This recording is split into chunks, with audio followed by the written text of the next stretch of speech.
JBlog, November 8th, 2009. Starting today with my Twitter. I've been twittering now for, I don't know, 3, 4 months.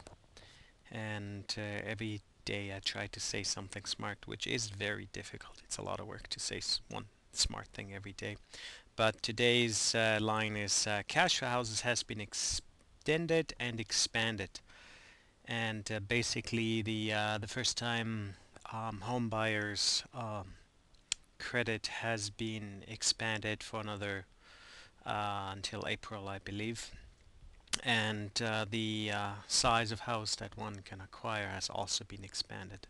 Now, again, this is what has, in my opinion, held up the real estate market for much longer than it would otherwise have. Basically, taxpayers subsidized mortgages for first-time buyers. Now, one thing this of course does is it takes renters out of the market because people who buy their first home no longer rent. And a lot of people who bought properties at the bottom of the market uh, did so with the hopes of being able to rent them out. So 1.5 million first-time cash for houses deals have been signed, which takes 1.5 million renters off the market, which of course is bad for those who bought those properties in the hopes of finding a renter. Um, Anyways, all of this cash for something, as Bill Bonner puts it, cash for houses, cash for clunkers, and cash for trash, and everything else, has been creating a lot of money flow. It's not useful money flow, but money is flowing. And that, of course, gives the illusion of economic growth and wealth. So if you want to follow my Twitter, it's JAMFT. And as I said, I try to say something smart every day, which certainly has not been the easiest thing to do, but I'm doing my best. So again, going back to the news, another sign of recovery. Again, MarketWatch, lovely site. Another sign of recovery, and it says underneath, expect it modest widening of U.S. trade deficit in report due out this week shows global trade is returning as recovery takes hold. And I'm like, what? The trade deficit is widening, and that is a sign of recovery? We're buying more things that we cannot afford, and we need to run a deficit to pay for them, and that's a sign of recovery. I am very glad. Okay, somebody, well, whatever. I won't say any more on this. What do we have today? Basically, the main thing is that, as you probably well know by now, the US dollar trading down is what has been keeping this rally going for all this time. Um, you were familiar with the carry trade before the crash, in which case the Japanese yen was the source currency that everybody borrowed, and that of course drove the yen down. Well, people have been borrowing the US dollar since back here since March, and they're basically seeing that the US dollar is going down. They're borrowing it like crazy, and they're buying things with it because they know that even if they do nothing but sit on it, they'll be making money. So David Rosenberg, I believe it was, had an excellent article on this, on how people with 10 to 1 leverage had been able to achieve 20% return on doing this deal, which is borrowing money, using it to 10 to 1 margin up, and buying something that has a return of 2%, which then yields you about 20%.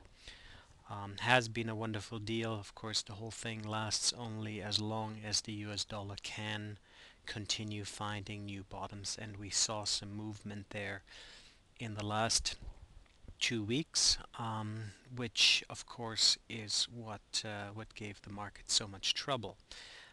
Right here, the last 2 weeks, you see this dip right here, and that is identical to the rise in the US dollar on the other side. US dollar unfortunately does not have any volume, so we cannot look at any of the volume indicators, but we have something very similar to it, which is the UUP. The UUP is the US dollar bullish index, and it does have volume to it because it's basically an ETF that holds US dollar bullish things, and basically goes up if the US dollar goes up and goes down if the US dollar goes down. It's a very slow moving ETF. It doesn't do a lot. But one of the things to see here is last week we saw a big bounce um, on one day. That was, I believe, on Thursday. We saw a big bounce in the UUP. Very interesting. And alongside, we're looking at the OBV right here, and the OBV has definitely jumped up above. So this UUP holds, of course, US dollar futures. So even though we don't necessarily see anything in the US dollar itself, the futures are starting to perk up. There's a lot of people who are betting that the US dollar has reached its bottom, at least temporarily. Eventually, obviously, the US dollar is in trouble as the US is in trouble. But short term, this thing is due for a bounce. I purchased some options somewhere around here on the UUP at 23 strike. We'll see how that goes. But the bet basically is that once this US dollar starts picking up, this carry trade is going to become null and void, and a lot of bulls are going to be running for the hills. What do we have? The New York Composite Index has basically, it still made a slightly higher low, I think just a tiny bit higher low, so this still does count as bullish, but the 1030 has crossed over, and let's see if it stays on the same side, i.e. if the red line stays below the green line. This could of course be a signal that the run is over and we're looking at a little bit of bad news. It could be the same thing as back in June and July, where we had a month or so of downturn and then straight up again. Again, all of this will depend on the US dollar. Will the US dollar drop? Will the US dollar not drop? That is basically your main determining fact that will drive the market either up or down. So I believe it will go up, and that's what I've structured my trades at this point, just because everyone is so bearish on the US dollar and is so bullish on everything else. I'm always a sucker for those kinds of trades. More of a long-term big thing. And big, the I think the biggest problem here is that if this thing, let's get a slightly longer chart here. Let's get a 2-year, no, not a 2-year. Let's get a 1-year chart of the S&P 500 so that you see the enormous run-up that has happened. Um, oh, S&P 500 PE ratio came out for the month of October, and it's still at 138, I believe, so nothing has changed. Market is still grossly overvalued. All of those wonderful earnings that we heard about did not improve the PE ratio whatsoever, so again, market's still overvalued. There's no fundamental value here, so this run up here is completely momentum driven, and the problem with that is that if we see the bulls run out of steam here and starting to panic, this thing could go straight down. We could be looking at a repeat of 1987. I've actually said that in my Twitter about a week ago. I had this feeling that if this resolves itself, it could all go down in 1 day or 2 days or 3 days. Way too fast for anybody to get out.